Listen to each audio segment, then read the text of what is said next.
Dear viewers, আপনারা দেখছেন স্বদেশ ডট টিভি এবং সাথে আছি আমি সাইমুর রহমান এবং আমার সাথে রয়েছে সময়ের জনবিচিত্র নায়ক সাইমন সাদিক ভাই। তো ভাই কেমন আছেন? আছি আলহামদুলিল্লাহ, অনেক ভালো আছি। আজকে তো আপনার আরেকটি মুভির শুভ মহরত, জলশেওলা। তো ছবিতে আপনার ক্যারেক্টার এবং ছবি পরিচালক সম্পর্কে কিছু বলতে।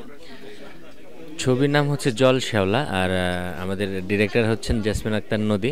ওনার সঙ্গে প্রথম কাজ, আর এই ধরনের কোনো চলচ্চিত্রে আমার প্রথম কাজ। এটা হচ্ছে একটা শিশুতোষ চলচ্চিত্র।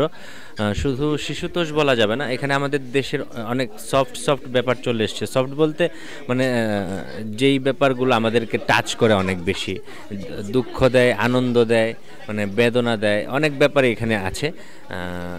এখানে আমার ক্যারেক্টার হচ্ছে, আমি একজন ডিবি অফিসার। এখানে শ্যাওলা যাদেরকে বলা হচ্ছে বা যাদেরকে কেন্দ্র করে শ্যাওলার নামটা এসছে, তারা হচ্ছে পথশিশু।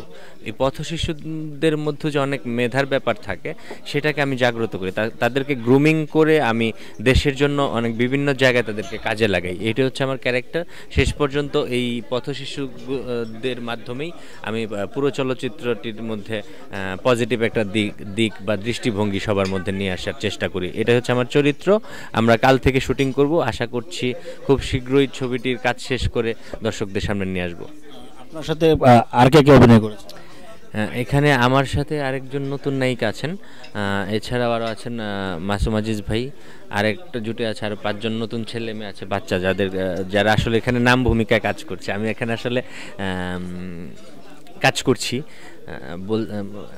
মনে হলো যে একটু ডিফারেন্ট গল্প কাজ করা উচিত মনে হয়েছে যে দেশের জন্য যদি একজনও যদি এই ছবিটা দেখে অনুপ্রাণিত হয়, সেটার সঙ্গে যদি আমি থাকতে পারি, তাহলে করলে তো ক্ষতি নেই, এরকম একটা ব্যাপার আর কি। সাইমন ভাই, আপনার আর কি কি ছবি আমরা সামনে পাবো? আমার ফেব্রুয়ারির 3 তারিখ মুক্তি পাচ্ছে মায়াবিনী। ওটাও একটা অন্য ধরনের ছবি। ওটাতে আমি হিজড়ার চরিত্রে অভিনয় করেছি এই ফার্স্ট টাইম।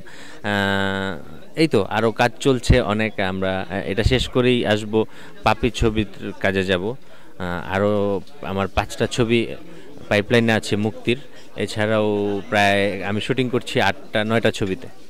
দোয়া করবেন সবাই, যারা দেখছেন আমাদেরকে, আমাদের জন্য দোয়া করবেন, আমরা যেন আমাদের চলচ্চিত্রকে সামনের দিকে এগিয়ে নিয়ে যেতে পারি। আর আপনারা এই চ্যানেলটির সাথেই থাকুন, আমাদের সাথে থাকুন। ধন্যবাদ সবাইকে।